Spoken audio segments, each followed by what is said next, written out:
Hey guys, Tommy Kerrigan with Tommy Untamed. We've got a great show coming up. Thank you for watching.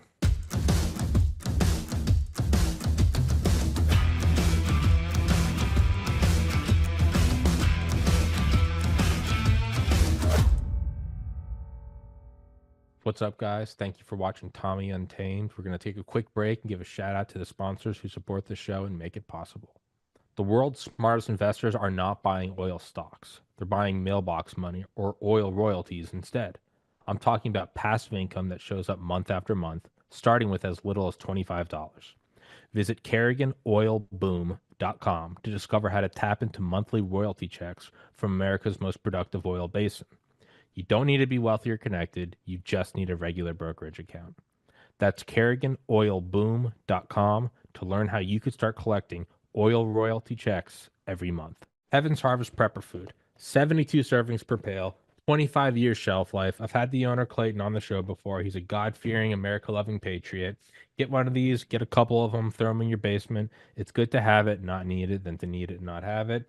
If you don't want to do that, you can get their seeds. You can plant your own garden, so you don't even have to keep buying them. You can just get the goods and start your own, or you can even get freeze-dried fruits and vegetables like bananas, apples, strawberries, and raspberries. They support the show. It's an honest product. It's a good safety measure to have, and they keep my show free for you. So I'd implore you guys to please go to heavensharvest.com, use the link in the description, promo code TPC. Axios Fitness Coaching is a premium resource for holistic strength and conditioning services. Axios is best known for the Training Club, capital T, capital C, an exclusive community that prioritizes accountability, technique, diet, and nutrition. Everything you need to do to take action against the decay of the modern world. Whether you're looking to improve your physique, build strength, or just take care of your health and fitness, Axios will provide you with the solution that is effective and simple to execute. All you need to do is complete the intake survey, and you can see if you're a good candidate for the training club or any other of the services. And it's going to sponsor the show. So, one company falls off, another one arises. So if you guys like the show, you want to work out, throw the show a couple shekels. Go take the survey. Thank you so much, guys. Higher ultraviolet exposure is associated with lower mortality. The United Kingdom is a high latitude and low sunlight country. Researchers there collected data on over 360,000 participants in a study of UV exposure via solarium use.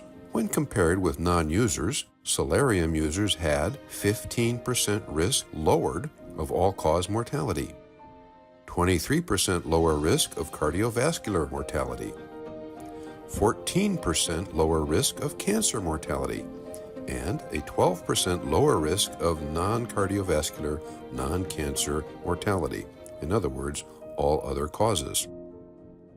Quoting the researchers, our study adds to the growing evidence that the benefits of UV exposure outweigh the risks in low sunlight environments. A link to the original publication is available in the box below the video. Get some UV light this winter. Immerse yourself in the tranquility of the blue. Visit a blue room soon. www.blueroom.com. Dr. Hodkinson was just asking me about the reach of the podcast, and I was saying I don't really know how it works, and it made me think of one of my favorite quotes. I think it's Calvin Coolidge.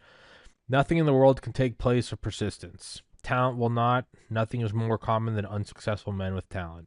Genius will not. Unrewarded genius is almost a proverb. Education will not. The world is full of educated derelicts. Persistence and determination alone are omnipotent. The slogan, press on, has solved and always will solve the problems of the human race. And I take that to heart for the podcast because I have no idea. This thing is alchemical black magic. I have no idea how any of it. I don't know why it makes money some months and why it doesn't other months. Why shows get views some months and flop other months. I truly have no idea, and it is indescribably frustrating. But with that, Dr. Hodkins, how are you doing, man? I'm sorry, Tommy. I said, Dr. Hodkinson, with that, how are you doing, man? Well, okay is the best description, I guess, in the current circumstances in Canada relative to the States. I'm at heart, I'm an American. I find everything that Trump's doing to Canada to be totally appropriate. We've been parasites on you for decades, not defending the North, not defending the border, not contributing to NATO. We've been having a free ride, and it's comeuppance time. And then, yeah, it is, and I have several friends in Canada who all kind of say it, so I'm with you entirely. Um, but you've been on here a zillion times before, and we've talked about everything over the years. Really, kind of, I think you first came on in 2020, so we've been doing these for a while. But when you and I spoke last week, could you update my audience on what's going on with you and your companies and all that? Sure. You sound, am I strong enough, loud enough for Yeah. you? Because a little Am bit I faint. quiet for you? Here, I'll turn up my mic. Is that Yeah, there we better? go. Better? That's probably better. All right. Yeah. Yeah, thanks, Tommy. Yes, sir. Well, there's a word in the COVID world, a COVID casualty. You're looking at one. Um, uh, our core business for 30 odd years has been serving the needs of insurance companies with disability assessments. And it would appear that I'm not liked in the C-suite of insurance companies. And so that has significantly affected our business. And when that happens, of course, you get inventive. And so that's the genesis of what I'd like to talk about today is a very innovative new service that comes out of the history of the company, but more particularly my knowledge of medical malpractice and vaccine injuries. We'll jump right into it then. Well, thank you, Tommy, and it's good of you to give me an Of opportunity to course. present this. The company is called Malpractice Check, one word, malpracticecheck.ca. We are a Canadian company, headquartered in Edmonton, Alberta, but the nature of medicine is global. Standards are global. The law is local.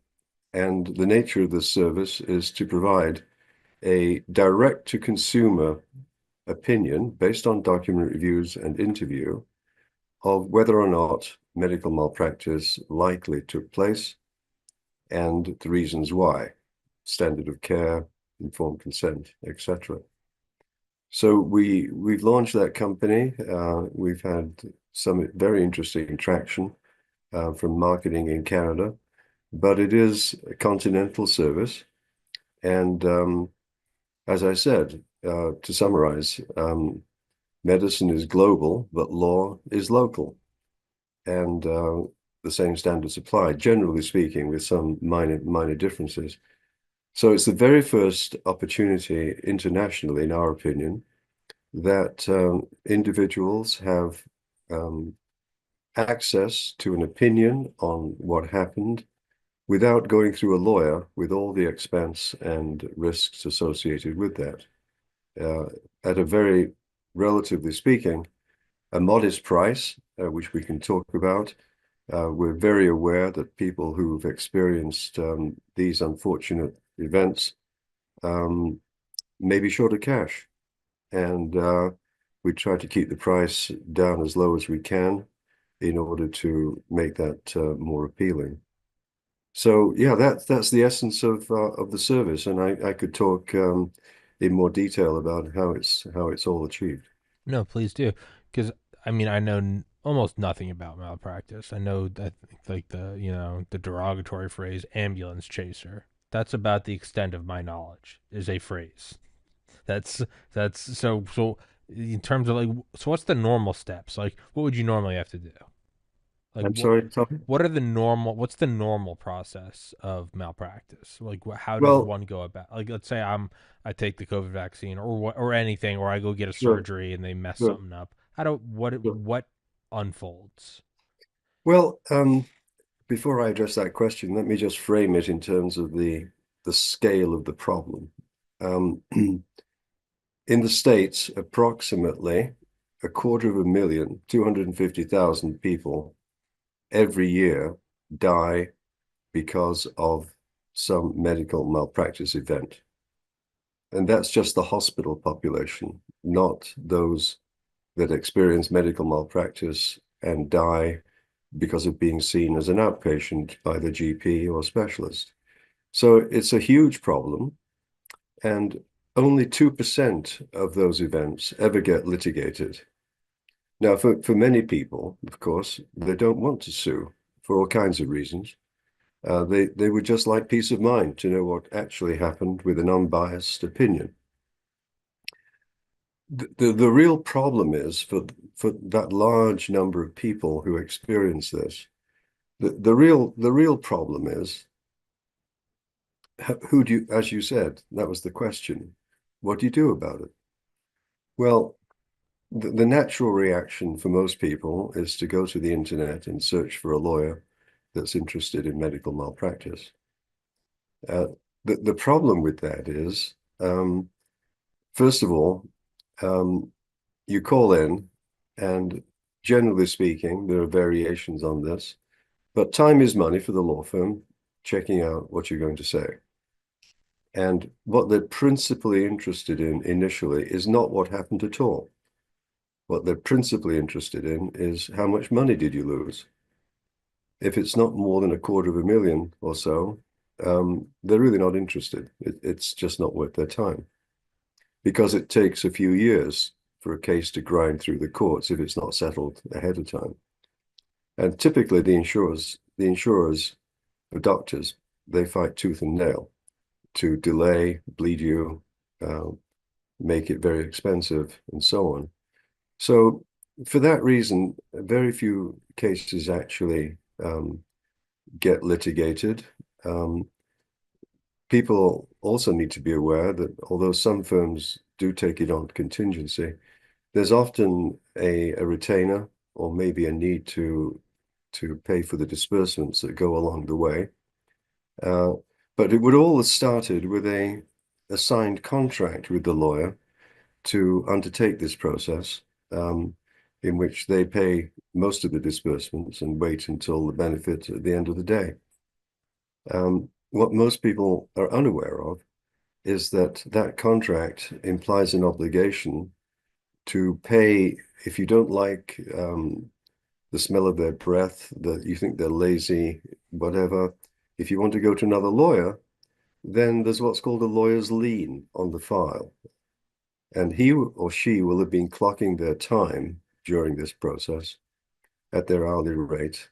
And they will, before they will transfer the file to another lawyer, they want you to pay for their disbursements if you choose to discontinue the relationship. That can be quite a sum. And unless that's paid, you'll have great difficulty finding another lawyer, because they think that you might do the same thing to them.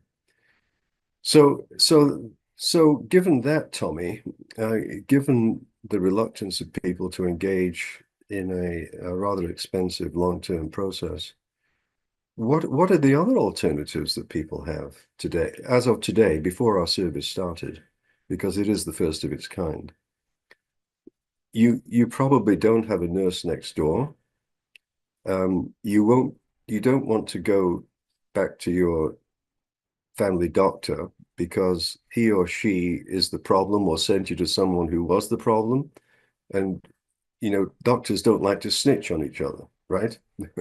It's just a reality. It's a sad reality, but it is a reality.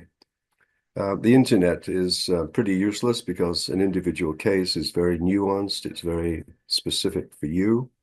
And the colleges of medicine, who are supposed to monitor medical malpractice, that tends to be a very bureaucratic, delayed process in which you may not, at the end of the day, have the comfort of knowing if a terrible thing happened, because the letter that comes out eventually will be a bit mealy-mouthed. Typically, Dr. X really regrets what's happened. That's not an apology. It really regrets what's happened. And he or she has agreed to go to Seattle for 6 months to retrain and come back a changed person. Thank you very much. Is that sufficient? That's typically how the profession deals internally with people that are not really up to snuff. So yeah, that's a brief description of the current state of affairs and how we hope to change that. Go back to the what you're saying about the total money loss. So is that they want to see how much money you've lost as a result of the injury? So whatever you can't work with your hands or your back's messed up, or that's really all it is. Yeah, not lost income. There may have been other ways in which you've incurred costs because of needing healthcare and all the things that may be a consequence of the malpractice event. It's a very important number, and you can understand the reason. You see, you may never get to talking about your problem, and you certainly there are some exceptions to this, obviously, but you probably wouldn't get to talk to a senior, experienced lawyer about it all. And I'd like to say one thing here, Tony, in that regard, and that is, if you've got chest pain, would you go and see a lawyer? You know, you want to. It's medicine first, law second, Yeah. in that logical progression. And why would you go to the lawyer as the intermediary to determine if a medical event has happened? Because, of course, if a lawyer retains you, the very first thing they'll do is to get a medical opinion from someone like me. I don't provide the opinions, by the way. It depends upon the nature of the event, and we have a huge variety of experts who can address different medical issues.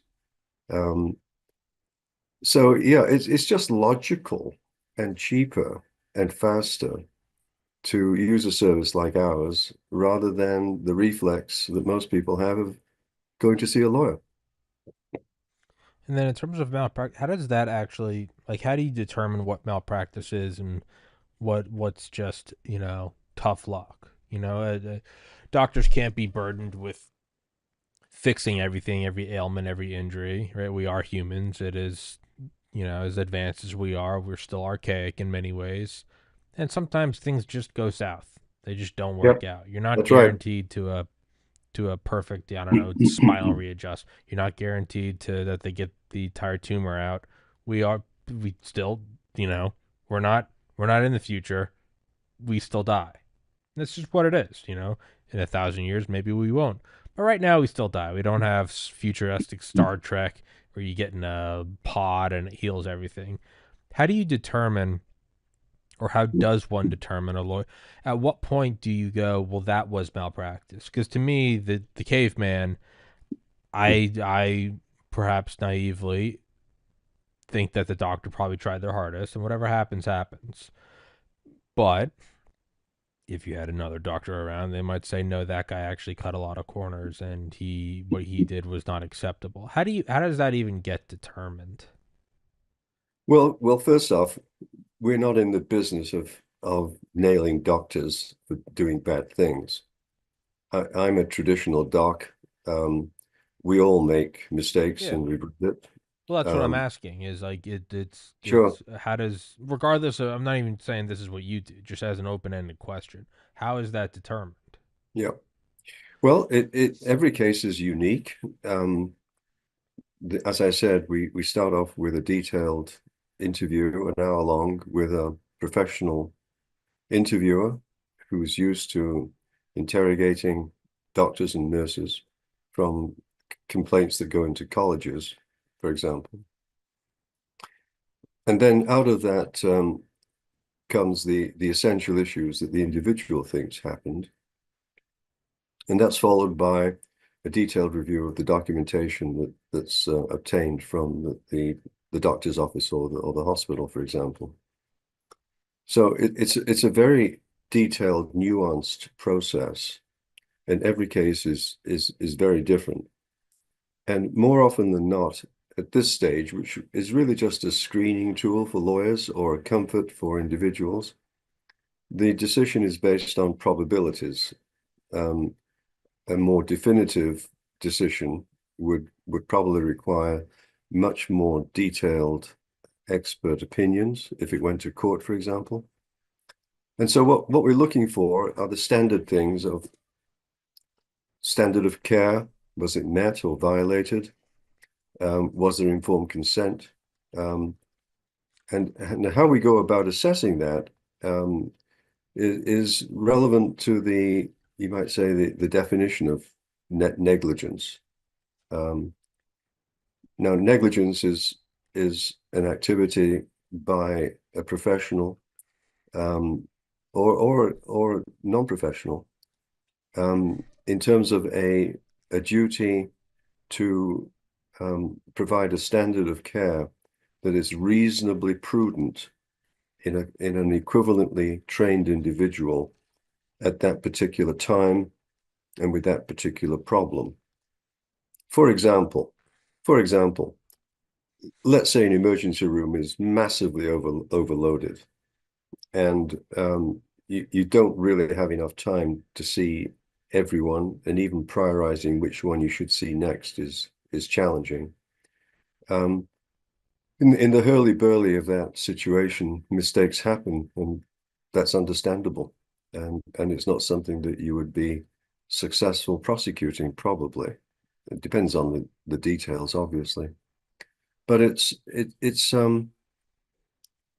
a challenge to weigh all those inputs and decide if, on balance, a standard of care was violated. Sometimes it's very obvious. Sometimes it's not, and it could be argued. And we try to weight that in our opinion, which is not a court quality opinion, but it's something to give feedback at a relatively modest price. We talk about what we perceive from a medical perspective, not legal, from a medical perspective. Does this case have reasonable merit to proceed to a lawyer? Now, a lawyer would very much like to see this. It amounts, Tommy, to about a 30-page report, okay? It's a significant document. And a lawyer could quickly read that and decide if it is something that he or she wants to take on, and is a much more definitive decision point than simply having a paralegal listen to someone with a rambling interview. So it's a very efficient way for a lawyer to cut to the chase about whether I want to seriously consider this case legally. Then to, provide fair critique to you, why hasn't this been done before, what you're setting up or what you have set up? Because we're smart. Fair enough. That's a fair. No, I mean, look, I got white hair. We've been running this business for 30 years. We deal with lawyers every day. When you've lived a life in a profession, you know what you do well, and you also know where the black holes are, the things that fall through the cracks. We all know that intuitively when you get to my age. What do you mean by that? I'm sorry? What do you mean by that? The black holes. The things that we don't do well that no one talks about. And there can be a variety of reasons for that. But one of the things we don't do well is responding to complaints by a patient that something went wrong, because Sure. we don't like snitching on each other. Fair enough. Okay, sorry, keep going. So that's the service. We charge 570 US plus local taxes. We try to keep the fee as low as we can to give that comprehensive report. And it seems to be getting a lot of traction. We've been marketing mainly in Western Canada for now, but we do consider the States to be a much more important market just because of the size of it. and people are more litigious in the States than they are in Canada. Interestingly enough, Tommy, the settlements at the end of the day, despite the difference in the insurance companies and so on, but they do talk, of course, they share settlements in quantum. They know what they're prepared to pay. But the settlements on average at the end of the day in Canada and the States, if it ever gets to court and there is a recognition of the doctor being at fault, it averages around $300,000, something like that. Jeez, how do I get some of this? You think I could fund the Well, podcast off a malpractice case? Like, what's the what's the highest probability of malpractice? Do I go break my leg and purposely go to a doctor who's busy? Are there certain hospitals that have the highest? Because I'm at my wits end on how to fund this podcast. You maybe shouldn't answer that legally. I don't need somebody digging this up in 10 years and going, "This is why I'm suing Dr. Hodkinson." That's kind of where I right. am. I feel like I missed out on the USAID funding. I certainly haven't gotten any help from the algorithm because I'm a straight white male who believes in God, loves America, and has blue eyes. So I get it. I'm Satan incarnate. I'm kind of at my wits' end on how to fund the podcast, and I'm starting to think the only way, other than joining a Mexican cartel and moving dump trucks of cocaine across the southern border, is as a nice malpractice suit, and I don't know which one I should go with.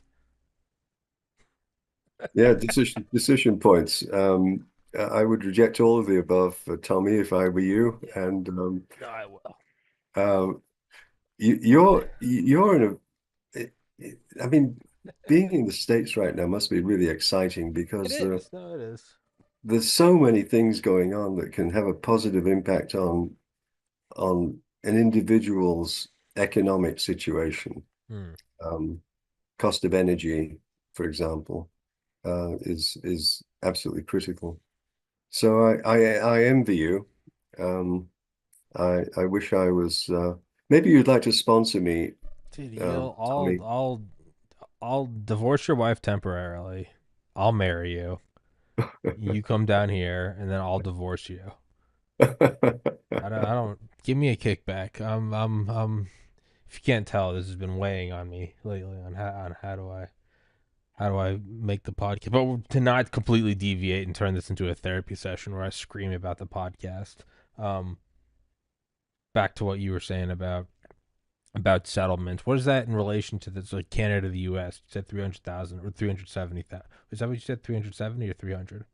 Yeah, there's a big discount, of course, in the currency exchange. That's because of the mad way this country's been administered over the last couple of decades. It's the Socialist Republic of Canada, Yeah, essentially. yeah, Yeah. yeah. I don't know. I feel like I mean, if this, let's just go back to COVID vaccines, COVID injuries, because those are all the original episodes you and I did. I think specifically about like microclotting. Do you think we're gonna? Because if that turns into like a malpractice thing in the U.S., Oh, totally, that totally. would be. Massive, massive. But we already are starting to see what you could loosely categorize as the beginnings of that in terms of the military. They're rehiring. They're undoing the dishonorable discharges, and I think even doing back pay. Those are the first steps, which even just a couple of years ago would have seemed impossible. It seems like in terms of just probability and nothing more, like an electron shell. Let's just look at probability. We are moving from a zone of that will never happen to it could happen. If something that size happens, the number of people that got that vaccine, how did that's not a normal that's not like a normal case. That's No, you're it's talking about like shifting the treasury levels of first world nations. you might say drawing a leaf out of Fannie Mae and and big banks, too big to fail, too big to fess up. Lehman Brothers, yeah. What I think is going to happen, despite um, uh, RFK and Jay Bhattacharya, who really know exactly what's been going on, What I think is going to happen is not the big mea culpa, we were wrong, but a more likely reaction is going to be to withdraw the vaccines from the market because of inadequate safety data. And perhaps the PrEP Act might be revoked, which would, of course, give Big Pharma second thoughts for trying to repeat this idiocy that took place. Hmm. We'll have to wait and see. That you see, there's going to be a very silent but vigorous debate between Trump, or maybe more specifically Susan Wiles, his chief of staff, who used to be a lobbyist for Big Pharma. Yeah. Didn't As he a just name who did Trump just I'll look it up. Who did Trump just name I think yesterday? He named oh, somebody, for the CDC, yeah, who had been pushing COVID vaccines as late as October of last year. right? Yeah, there've been some strange Trump choices. CDC, Susan The guy, Moneras. the guy that should have got that job, of course, was there's some excellent contenders. Lombardo, the Joe Florida Lapato, yeah, I've had him on here. Surgeon General, Peter McCullough. Yes. Um, there were some excellent choices there. Susan Moneras. Yeah, Yeah, yeah, Trump picks acting CDC director Susan Moneras, who was, yeah, she was pushing the vaccine as late as yeah. The the October sto of last year. the story with her is that she was chosen because of her expertise in AI and its applications to medicine, which are absolutely massive. I could see that expertise being desirable. Whether she gets squished by RFK on vaccines remains to be seen. But here's my point about the debate. You know, Trump would have told Kennedy, listen, here's the deal. Uh, there's a no-go zone on vaccine injuries. That's a no-go zone. If you wanted to maintain the relationship, let's just make that very clear from the start. Uh, Um, that doesn't mean to say he's going to be inactive, but you know, it's almost prostituting himself going along with that, as opposed to quitting. I think he'll see it as the noble thing to do because of it'll be offset by all the other good things that he will be doing on future vaccine trials, on the quality of food, and so on. It'll be dressed up as the greater good. Let's not look back. Let's look forward. This'll never happen again, kind of deal. I yeah, think that's how he'll try and get off the hook. yeah, and I'm really torn on not on what should be done in terms of in terms of kind of being an adult about it. It's like if you're You a see, kid. It's sorry. If you're like a kid and you find out your parents lie to you. I cannot. And you get older. You're like, yeah. You tell the kid to shut up and go to bed. The kid had it's should you have lied to him in a vacuum? No. But you're providing a home, a house, a happy married parents and private school. Like, hey, shut up. And so part of me is like I understand that at that level of geopolitics and budgets and departments, it's a lot more gray. I get that the world isn't all Boy Scouts and how we do. I'm aware the guys I've had on this show, CIA operatives. I'm aware it's not all kumbaya, yeah, and I have to try to be an adult about that. That being said, Trump's already done one term. He had a second one stolen from him. They tried to blow his head off. And we've seen what they tried to do with social media clampdown and vaccine passports. These people are demons from hell. You're never going to get this Overton window again where Trump right. slides in, he brings in RFK instead of throwing him to the wolves. You have this thing to not touch certain topics to me is the height of cowardice. It's it's But where are your you know, balls? the, politics is like this, in my opinion, They're all Tommy. whores. Sorry. You hold your hand out like this, and you say, "Is it enough? Is it enough?" you never get perfection in a politician. You never get anyone that does everything right Yeah. according to you. Yeah. There's always the trade-offs, the negotiations that go on behind closed doors. Yeah. And I'm still a rock solid Trumper, despite being intimately aware of the bad decisions that were made under Fauci and during his previous presidency.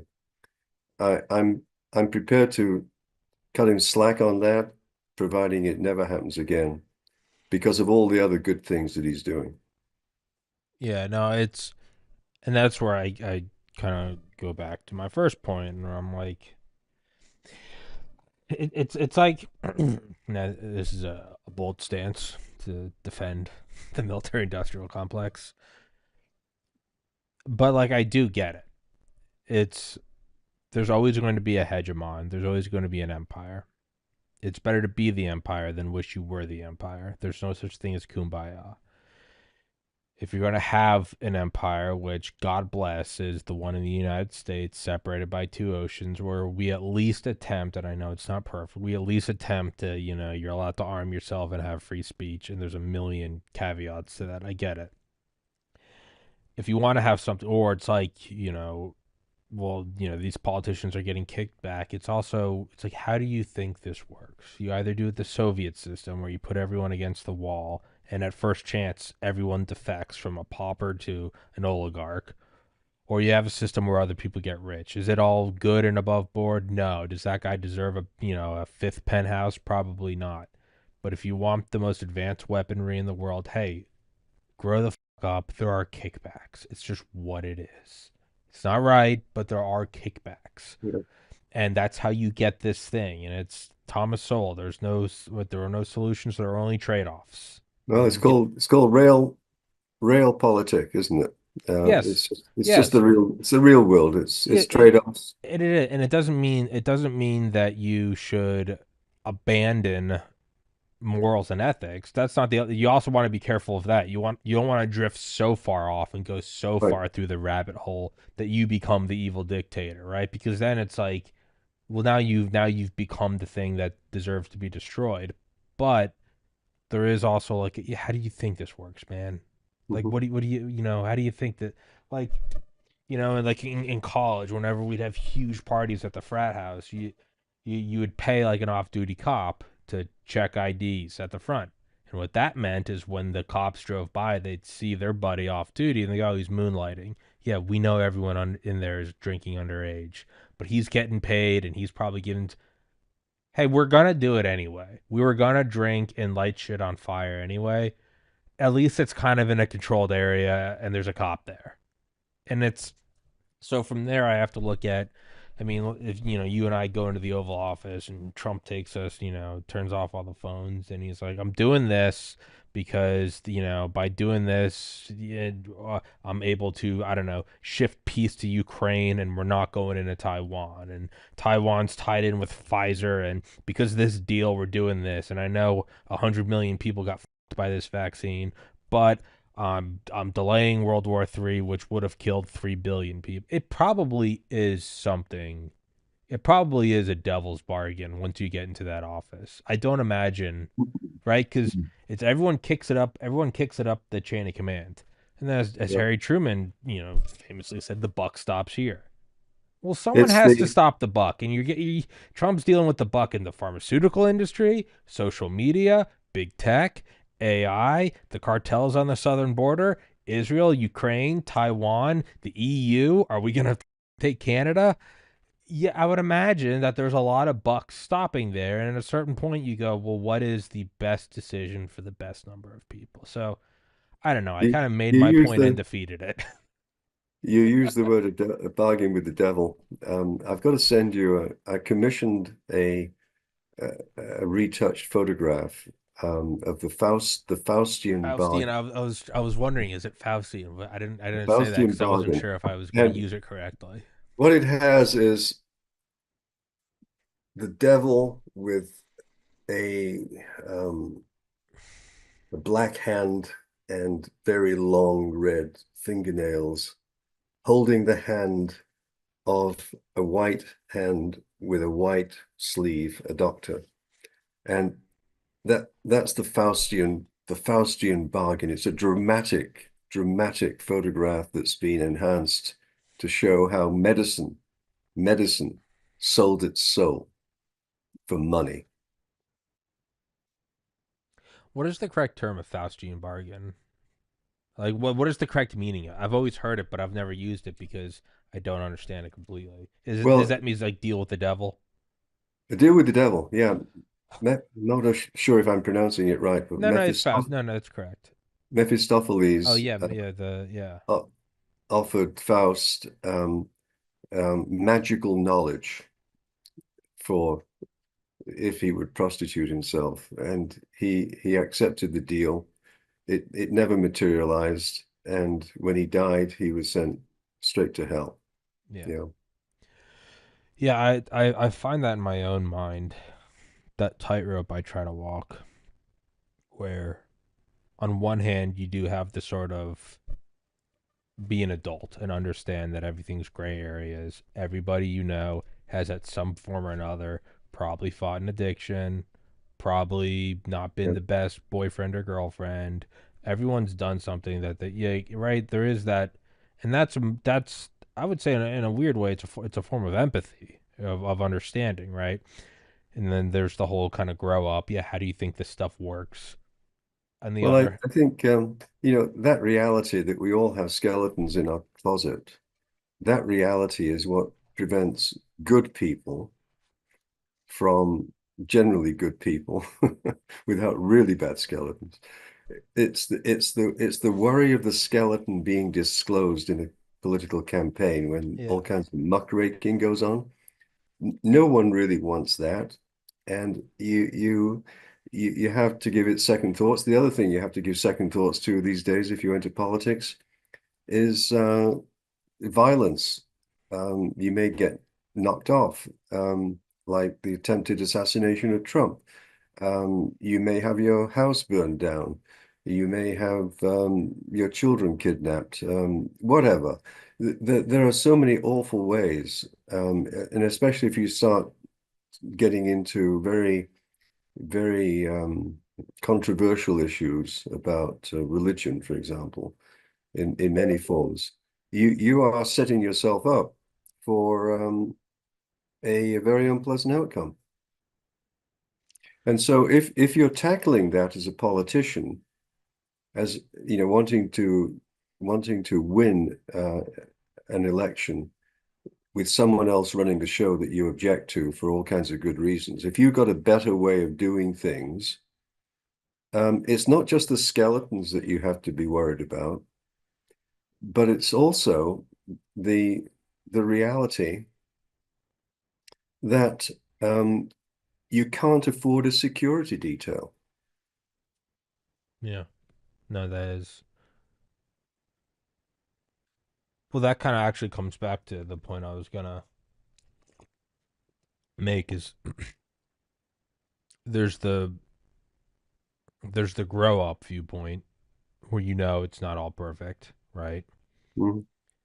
But then there is also the I don't what I don't even know how to word. I guess like the ultimate in terms of there's a growing up level about X, Y, and Z. It's kind of like in World War II how like the FBI and the Department of Defense worked with the mobs in New York, and they said because they had a better eye on the ports than anything. It's the oldest. It's like one of the oldest rackets in the book, right? You just skip a little Yeah, off the top. They were yeah, like, "Hey, we know what you're doing. We know you're all criminals. Make sure no Nazis come through." yeah, And in turn, we'll let you kind of keep running your racket. And then I think after the war, we'll take your guy out of jail, but we'll deport him to Italy. But there's that moment of sort of being an adult, right? Because you're yeah, fighting World War II. Okay, sure. And there's gray areas and blah blah blah. But then, like you said, as soon as you die, you go straight to hell. There are certain levels to where, like that gray area, grow up, Thomas Sowell esque logic doesn't work anymore because you could keep extending that logic and you could say say Epstein Island, allegedly, right? That it was an intelligence operation run by the CIA and the Mossad to get politicians on camera having sex with underage people, specifically children, blackmail so horrific that they would do anything you told them to. Okay, let's just take that as a. And you could look at that, and you'd probably have, I'm sure a lot of the people that did that were just pure psychopaths and pedophiles. You probably would have a couple people in there that were like, enables treaties and alliances that prevent World War III. So even though Yep. these children are getting raped, it's preventing the deaths of hundreds of millions. I look at that and I go, that's something that I don't think holds up after death. I think there are other. I think you die and God goes, yeah, you let the mob guys keep running the port, but I get it. Germany was about to get the bomb, and we didn't know if they were going to nuke us, and ultimately it resulted in the greater good. And like, I'll give you a passing grade. There are certain levels though where I think you go, no, no, no, that's evil. Yeah, I know. That was evil. That's how, and how else would the devil dress it up? The devil's not going to come to you and say, hey, have sex with that kid. They're going to dress it up as it's national security. And so Yeah, I have to be careful with that to bring it I full agree. circle to what you're I saying agree. about the security detail. We have to be ready to die and go, well, you know what? Maybe I will be killed, but I know it's the Hmm. right thing in the Hmm. eyes of God. That's Let, how let I me kind of look at it. let me tell you a little example of how threats really work without being accused of anything that you could be arrested for. When I was thinking of starting a laboratory chain, as I'm a pathologist, as everyone knows, I was thinking of starting a pathology chain in the Philippines, and it would have been very successful for all kinds of reasons against the local laboratories that were running things. And it was almost at the point of launching when I had a conversation with someone who said, you know what's going to happen, don't you, Roger? Are you prepared for this? You're going to get a call on your phone, and it will go something like this. I saw your daughter was wearing red socks today. Yeah. Click, Yeah. click. That gets your attention, doesn't it? Yeah. Yeah. But getting back on topic though, Tommy, could I make a plug for a radio show that I do Oh, on yeah. this? Yeah. It's available in the States. It's run out of Edmonton, obviously. But if people were to tune in to a thing called sgfradio.ca, sgfradio.ca, every Saturday at 2 o'clock Mountain Time, I do a 1 hour show with some music. It's not just me talking, it's the radio host.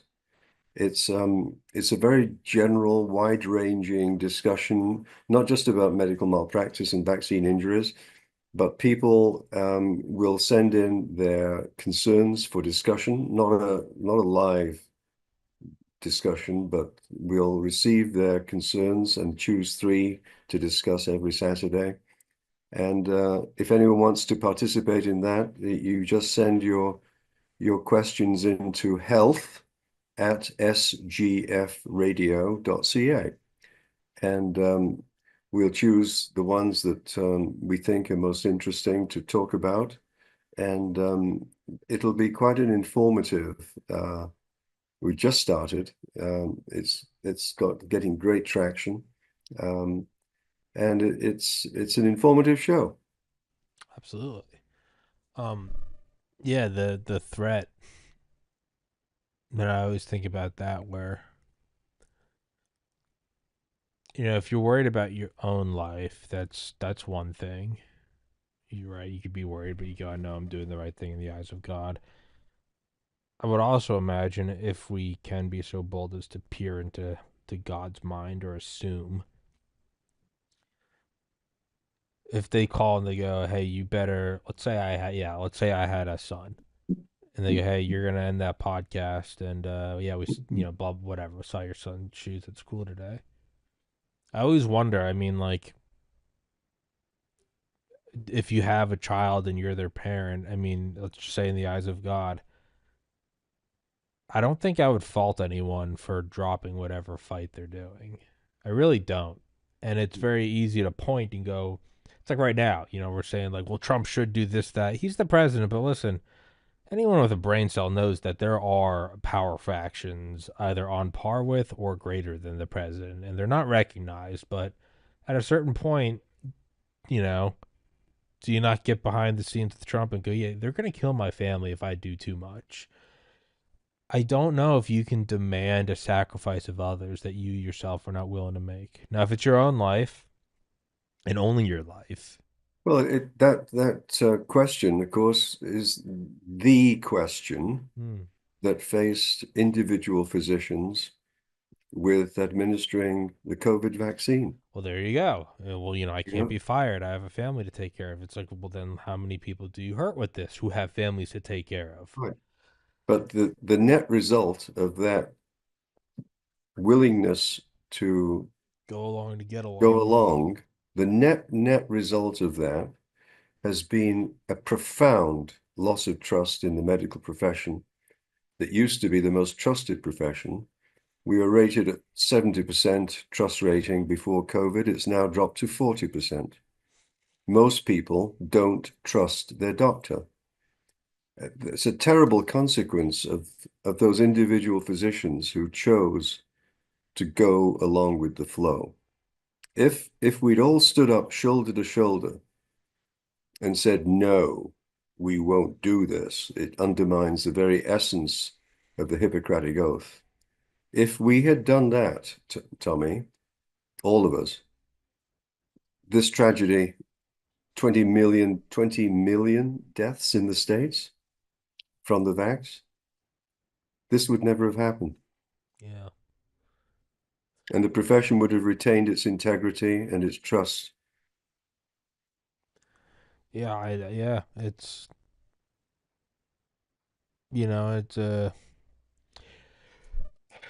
a shitty dilemma. You might have a lot of people say, "Hey, no, if I get fired, I lose my like whatever. I'll carry that cross." But I have 3 kids, and yeah, man, that's it's a dark dilemma. Yeah, I think ultimately it would be you can't demand others to sacrifice what you haven't already or are truly willing to sacrifice yourself. Which is Well, it's that title that we all use with pride, DR, doctor, mm, that that was acquired, the trust of that was acquired over centuries. And I'll be very frank with you. I don't use it anymore. Um, mm, I'm embarrassed. really. Um, it does not reflect my moral compass anymore, and it's an enormous tragedy. You know, we were more trusted than the priest or the minister. When that consulting room door closed, you used to be able to say anything you wanted to the doctor and the doctor to you. And it was intensely confidential. It was all written on paper. There was no electronic record that someone could hack. Uh, it was between you and the doc. That's gone. And what will make that even worse, of course, is the AI that will be pushed by the new CDC director. Um, can I comment on that, Yeah. Tommy, for your listeners, because this is coming, and you better be aware of it and prepared for it. The current iterations of AI have been shown to be demonstrably superior to a general practitioner, a family doctor, in diagnostics, Specifically pathology, right? in diagnosing a new patient with a new disorder. They've been shown to be superior in diagnostics, but even more superior when it comes to empathy because of all the canned comments that you can put into the closing of the exchange. So in the future, you won't even go to a GP's office. You'll log in on your computer and you'll have a conversation with in AI.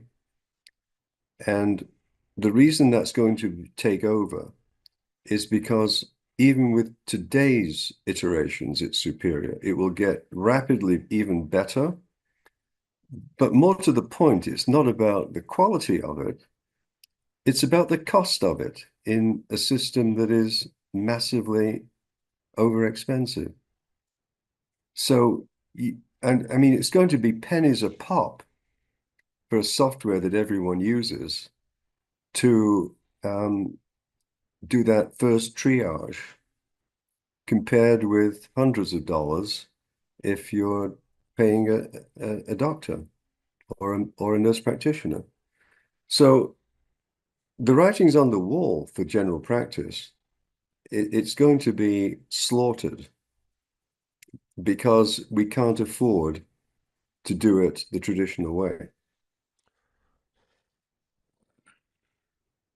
Yeah, I mean, that kind of seems to be the inevitable march of all of it, though, is everything's And being. the net consequence of that, I'm not thinking of this as you know from a business perspective, but it does have consequences. You have to think about it from a business perspective. There will be Yeah. an escalation of medical malpractice when AI takes over. Because if you've been around the block as a seasoned doc, there can be all kinds of clues that AI will not pick up on. The way you walk in the door, um, Yeah. whether you're smiling or not. Yeah. Are you sweating while you're telling me this? You know, is there eye contact? Um, it's obviously inferior medicine, even though you can quantify it as picking up things that would otherwise be missed. And then there might be people who never got to ever see a doctor, and they'll take the shitty AI over the no medical care at all, and you can't really fault them for that. Yep. Yeah, I don't know. It's unfortunate, but that's the way medicine is going to go. Um, what can we afford as opposed to what's the best? Yeah. Yeah, I don't know. I think I have about as much of a grasp on that as I do how to do this podcast, which is barely anything. It's a magic 8 ball. I don't know, man. It's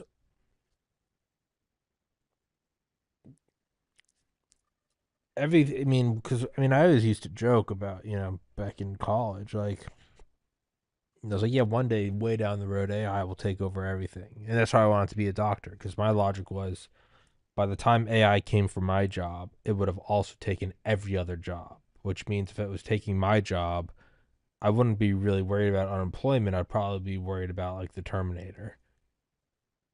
And now 15 years has passed, and that's kind of where we are. So now I'm like, oh shit, that was like a crummy joke I used to tell, and now I'm like, yeah, it's here. I don't, I don't know what survives. It might be nothing. It might be the end. And so they're gonna kill off all the humans. I think the only like remaining thing is creativity.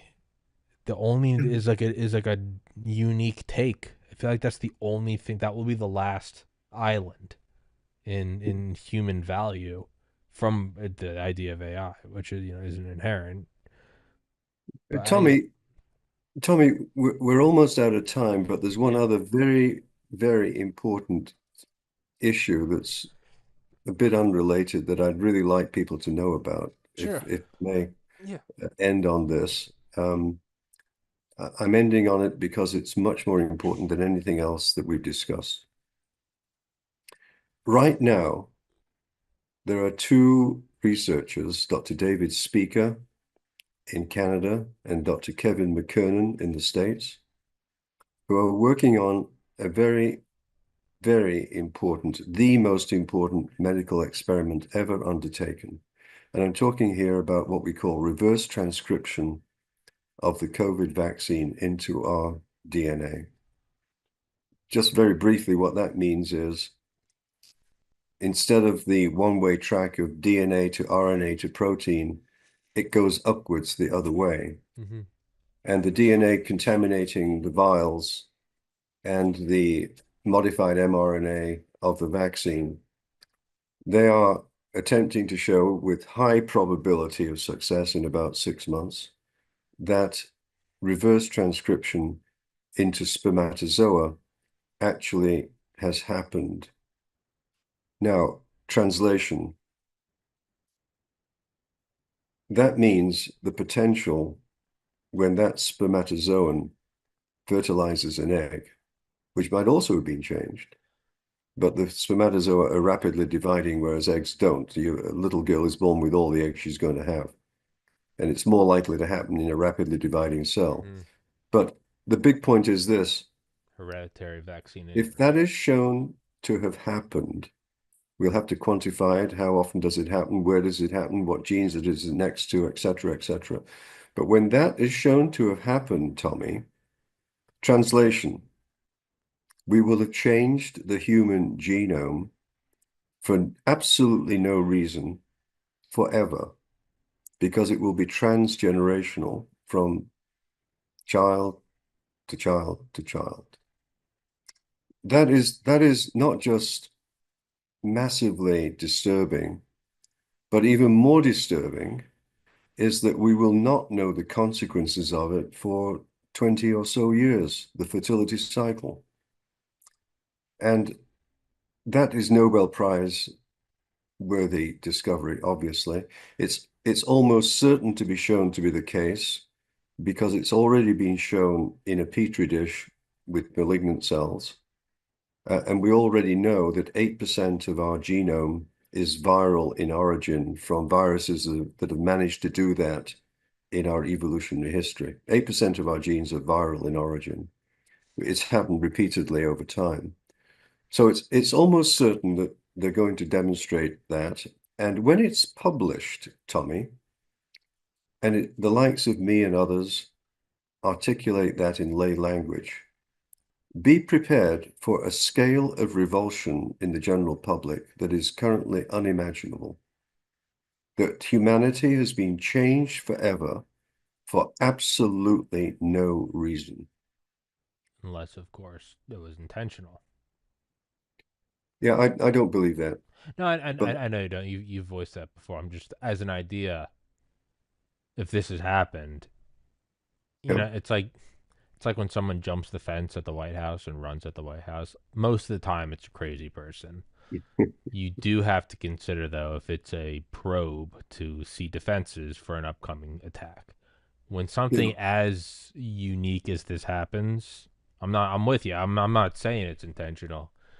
I don't think you can be thrown off the table, though. When you look at something that profound, you have to go, was that really just a kid on a bike that accidentally rode onto the property of the ICBM silo? Or yeah, was that a foreign asset? You do have to yeah, consider that. yeah, I don't yeah. know. And it. No, it would have been realized as a theoretical risk, but the greed involved made them continue. Well, ending on a cheery note.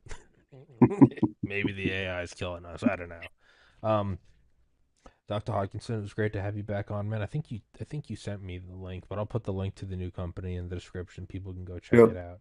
And And you know what? I'll quite separate from malpractice check. I don't want to be associated with the devil shaking my hand.